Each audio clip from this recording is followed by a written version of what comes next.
मलाई एउटै कुराले मन हृदयमा टच भयो। मानव सेवा संसारको सबैभन्दा उत्कृष्ट धर्म हो भन्ने मनमा लाग्यो। मानव सेवा गरौँ भनेर सुरुवात गरियो। जब मानव सेवा गर्नु नै सबैभन्दा ठुलो धर्म भने हामी किन पछाडि पर्ने भन्ने एक खालको मनस्थिति आयो। मेरो घरमा मेरो परिवारमा पनि हरेक प्रकारका गवाईहरू प्रकट हुन सुरु गरे। अनि त्यसपछि बिस्तारै बिस्तारै बिस्तारै बिस्तारै यो काम गर्दै गर्दै गर्दै गर्दै ईश्वरको काम गर्दै जाँदा आज लगभग 10 वर्ष पार भइसकेको रहेछ। 10 वर्षको अन्तरालमा काम गर्दै गर्दै जाने क्रममा धेरै अप्ठ्याराहरू आए। मैले एकदमै सम्झनै पर्ने व्यक्तित्व आज मेरो अगाडि नै हुनुहुन्छ। बोधराज कार्की दाई हुनुहुन्छ। मेरो दाई मलाई अत्यन्तै माया गर्नुहुन्छ। हाम्रो सच्चै परिवारलाई अत्यन्तै माया गर्नुहुन्छ। दाइको एउटा कुराले मेरो मनमा हृदयमा बास बस्यो। भाइ, यो एउटा राम्रो फुलबारी हो। हरेक फुलहरू यहाँ फुल्न पाउनुपर्छ। हिन्दू, मुस्लिम, बुद्धिस्ट, क्रिस्चियन, जैन, जैन, किराँत जो कोही होस् सबै मिलेर बस्नु पाउनुपर्छ। तपाईँलाई परेको अप्ठ्यारो तपाईँलाई मात्र होइन, त्यो अप्ठ्यारो मेरो पनि हो भन्दै भन्दै हातो मालो गर्दै अघि सर्दै सर्दै भाइ अप्ठ्यारो पर्यो भने भन्नु है, म छोरी भन्दै भन्दै साथ दिँदै आउनु। हाम्रो आज बोधराज कार्कीको पनि आउनुहुन्छ। उहाँलाई पनि भरिदिएदेखि नमस्कार गर्न चाहन्छु। आज हामी सधैँ परिवारमा सधैँ भाग्यमानी छौँ। हुन त हामीले के नै गर्न सक्छौँ र हामीसँग प्रशस्त धन सम्पत्ति छैन। हामीसँग प्रशस्त धन सम्पत्ति नहोला, तर हामीसँग प्रशस्त चाहिने साथ सपोर्ट हरदम तपाईँलाई हुनेछ। तपाईँलाई करोड करोड धन्यवाद। सर्वशक्तिमान परमेश्वर पितालाई म बसीमा करोड करोड धन्यवाद दिन चाहन्छु।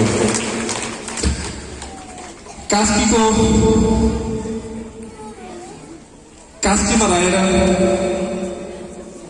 जस्तै सामुदायिक प्रहरी जिल्लाको अध्यक्षमा नियुक्त हुनु भएको छ र उहाँले हामीलाई हरेकचोटि माया गर्नुहुन्छ र उहाँले भनिरहनुहुन्छ कि प्रकाश भाइ सच्चै परिवार मेरो फ्यामिली पनि आउनु भएको छ, त्यो राम्रो छ, त्यसमा मैले के सहयोग गर्न सक्छु म तयार छु भनेर हरदम भनिरहनुहुन्छ। उहाँको लागि एकचोटि जोरदार तालीले सम्मान गर्न हार्दिक अनुरोध गर्दछु।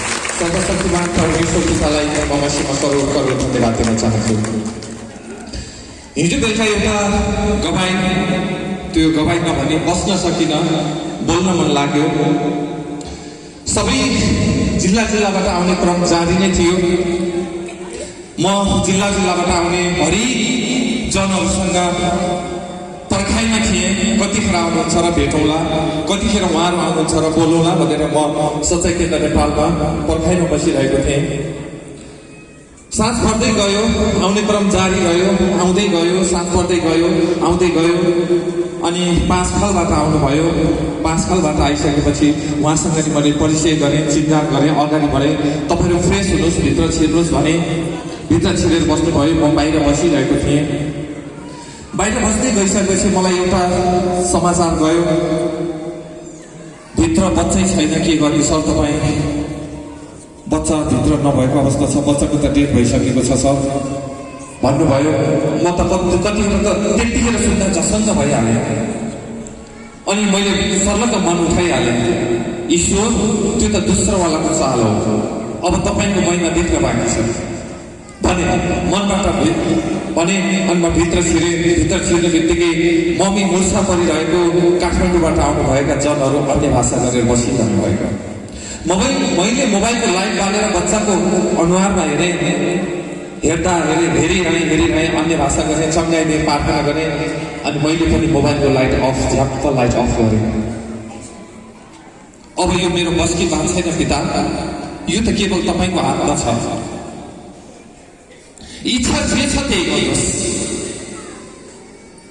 मोबाइलको लाइट अफ गरिसकेपछि मैले ईश्वरसँग कुरा गर्न लागेँ, पिता भोलि यति ठुलो महिमा हुँदैछ, त्यो त अघि यो त दुष्टको चाल हो, जीवन र मृत्यु त तपाईँको हातमा छ। आमा बुवाहरू छटपटिरहनु भएको यहीँ हुनुहुन्छ, सशस्त्र प्रहरीमा हुनुहुँदो रहेछ, दुईजनै जागिरमा कार्यरत हुनुहुन्छ। उहाँहरूले भित्रैबाट मन कमजोर गर्नुभयो। हामी आए, हाम्रो हेटौँडाबाट रोमन सर पनि आउनुभएको, रोमन सरले पनि चङ्गाइदिनु भयो। मसँग राजु सर पनि हुनुहुन्थ्यो, राजु सर पनि छड्काइरहनु भएको थियो। मैले त्यो बच्चाको अनुहार हेर्दा हेर्दाखेरि छामे यहाँदेखि चिसो भएको, चिसो हुँदै मैले कपडा खोलेर भित्र छातीमा हात लगेँ, छातीमा हात लाग्दा छाती पनि हल्का चिसो हुँदै गएको अवस्था। खुट्टा छाप्छु चिसो, खुट्टा हात छाप्छु सबै कुरा चिसो, निराश खान्छु चिसो, बच्चो छैन। त्यसपछि मैले मेरो मोबाइलको लाइटलाई बन्द गरेर पितासँग भने, पिता हरेक कुरा तपाईँमा सम्भव छ। तपाईँले मरेको 3 दिनमा त जगाउनु भएको छ भने यो त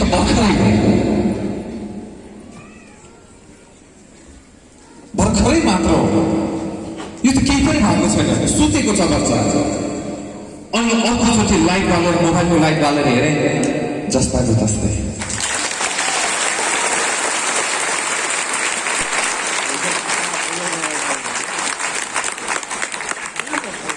त्यसपछि मैले फेरि अर्कोचोटि लाइट बालेर हेरेँ, त्यसपछि बच्चामा सास बौरियो।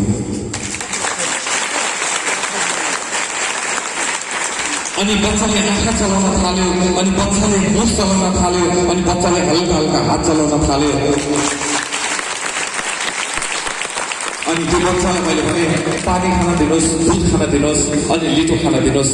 लिटो खायो। अनि बेलुका यहाँ राति 10-11 बजीतिर शिक्षा हुँदै थियो। त्यो बच्चालाई हेर्न मन लाग्यो। मैले बच्चालाई चाहिँ यस्तो फ्रेस कहाँ हुनुहुन्छ, कहाँ हुनुहुन्छ, बच्चाले रोकिनुहोस्। ईश्वरलाई करोड करोड धन्यवाद दिन चाहन्छु। म हुन्छ, बस्दिनु होला, बस्दिनु होला। अनि मैले कसरी छोडौँ मेरो परमेश्वरलाई? म किन छोडौँ मेरो परमेश्वरलाई? मेरो परमेश्वर मेरो पितालाई म किन छोडौँ? मेरो पिता धर्मको हुनुहुन्न भनेर उहाँले भन्नुभएको छ। म धर्ममा छैन, म जातमा छैन, म कुनै समुदायमा छैन, म कुनै मन्दिरमा छैन, म कुनै मनुष्यमा छैन, म कुनै ढुक्कामा छैन, म कुनै भुट्टामा छैन, म त तिम्रो आत्मामा छु भन्नुभएको छ।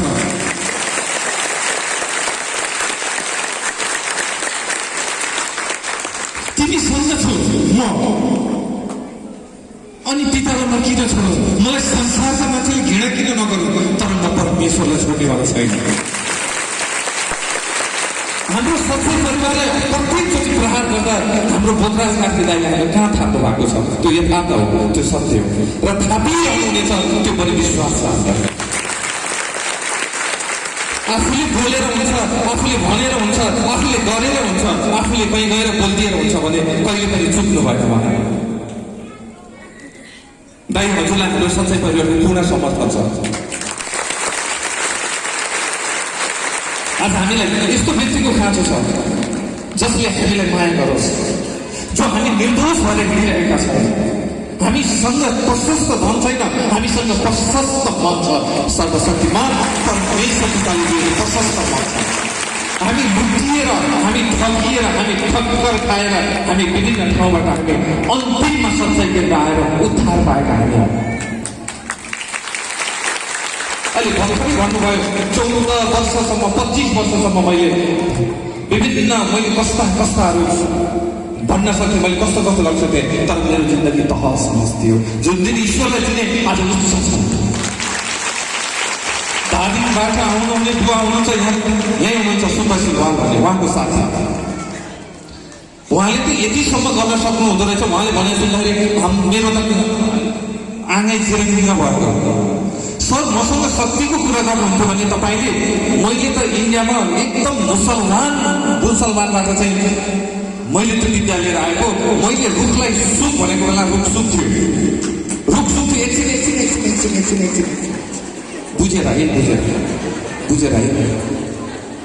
मेरो त्यस्तो शक्ति, मेरो त्यस्तो ज्ञान थियो मसँग। मैले रुखलाई मेरो मन्त्र, मेरो शक्तिले गरेपछि त्यो रुखको घाम लागेर ओइलाएर झरेको चाहिँ पात झरेर रुख सुक्थ्यो। अनि मेरो गुरुले भन्नुहुन्थ्यो मलाई, त्यो रुखलाई पहिला जस्तो थियो त्यस्तै भन्दा मैले मेरो सुरुवात गर्थेँ। पहिला रुख जस्तो थियो त्यस्तै मैले बनाउँथेँ। त्यति शक्ति सामर्थ्य मसँग थियो। तर पनि मैले मेरो घरमा मेरो तहस नहस, मेरो घर उजाडिएको देखेर, मेरो श्रीमती, मेरो बच्चा, मेरो हरेक कुरा उजाडिएको देखेर मैले त्यहाँबाट उद्धार पाइन सच्चाइ केन्द्र नेपालमा आएर मैले उद्धार पाएँ। सर आज अगाडि के पनि नचल्दो रहेछ। मैले 17 वर्षसम्म मैले धामीको काम गरेर बसेको थिएँ, तर मेरो जिन्दगीमा मैले उद्धार पाएको थिइनँ। तर आज सच्चाइ केन्द्र नेपालमा ईश्वरलाई चिनेबाट मैले उद्धार पाएको छु। त्यसैले सर्वशक्तिमान परमेश्वर पिता भन्नुहुन्छ, हे मेरा सन्तान नडरा, तिमीलाई मैले दासत्व मुनि पर्न, तिमीलाई मैले डरको आत्मासँग राख्नको निमित्त मैले तिमीलाई सृष्टि यो संसारमा गरेको होइन। जब मानिसहरू आफ्नै बुद्धिको कारणले नष्ट भइरहेका छन्, मानिसहरू के नै गर्छु भनेका छन् तर केही पनि गर्न सकेका छैनन्। तर आज संसारमा जति पनि कुराहरू, जति ठुला विज्ञानहरू आए तापनि आज ईश्वरभन्दा ठुलो विज्ञान कोही पनि नरहेछ। यो सच्चाइ केन्द्र नेपालद्वारा प्राप्त भएको कुरा होइन। त्यसैले सर्वशक्तिमान परमेश्वर पितालाई म मसिनो करोड धन्यवाद दिन चाहन्छु। त्यसपछि त्यो गवाई प्रकट भइसकेपछि अनि ईश्वरलाई मन भने धन्यवाद दिए, पिता साँच्चै तपाईँ कति महान हुनुहुन्छ। तपाईँले गर्न नसक्ने कुरो के छ? तपाईँमा अब जुन कुरा मनुष्यमा असम्भव छ त्यो तपाईँमा सम्भव छ। अनि त्यो बाबु त्यसरी दौडिसकेपछि हिजो बेलुकाको गवाई, त्यो बाबु देश भएको होइन, त्यो बाबुलाई चलाउनेवाला दुस्रावाला आत्मा देश भएको।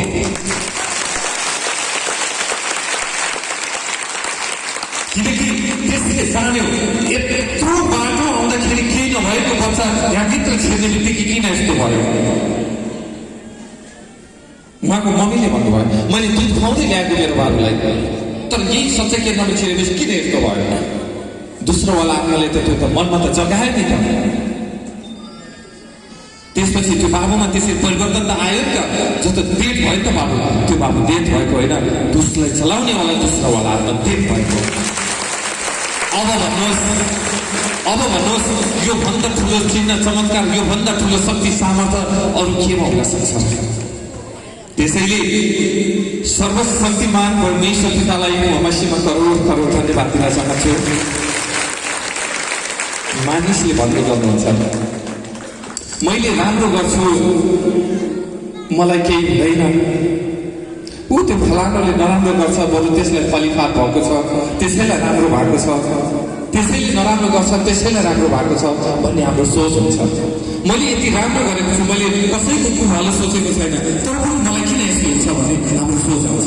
मैले राम्रो गरेको छु, मलाई किन अप्ठ्यारो आउँछ भन्ने सुन्छु मैले कति ठाउँमा। जिन्दगीमा तपाईँको परीक्षा भयो भने परीक्षा त हुँदैन, यदि परीक्षा भयो भने तपाईँ जुन समयमा तपाईँको मन कमजोर हुन्छ नि, ईश्वरले परीक्षा गर्नुहुन्न। यदि तपाईँको मन कमजोर भयो भने तपाईँसँग आनन्द छ, तपाईँलाई संसारका कुराले साथ नदेला, तब तपाईँले ईश्वरले साथ दिनुहुन्छ। तपाईँलाई संसारका मानिसले जसले ईश्वरबाट अलग छन् नि, हुन्छ हामी भन्छौँ नि उसलाई यस्तो छ उस्तो छ, संसारका कुराले साथ दिएला, तर सर्वशक्तिमान परमेश्वर पिताले साथ दिनुहुन्न। किन थाहा छ? जसले परमेश्वर पितालाई जान्दैछ, जसले सर्वशक्तिमान परमेश्वर पितालाई आज हामीले जान्ने परिचय हुने ठाउँ नै, त्यसैले सर्वशक्तिमान परमेश्वर पितालाई म मसीमा करोड धन्यवाद दिन चाहन्छु।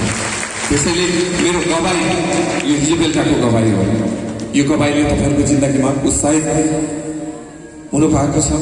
विभिन्न ठाउँबाट धेरै गवाई समेट्ने इच्छा थियो, भक्तपुरको पनि गवाई सुन्ने इच्छा थियो, सकिएन समयको पाबन्दीको कारणले। अनि फेरि मेरो गोर्खाको गवाई थियो, त्यो पनि सकिएन।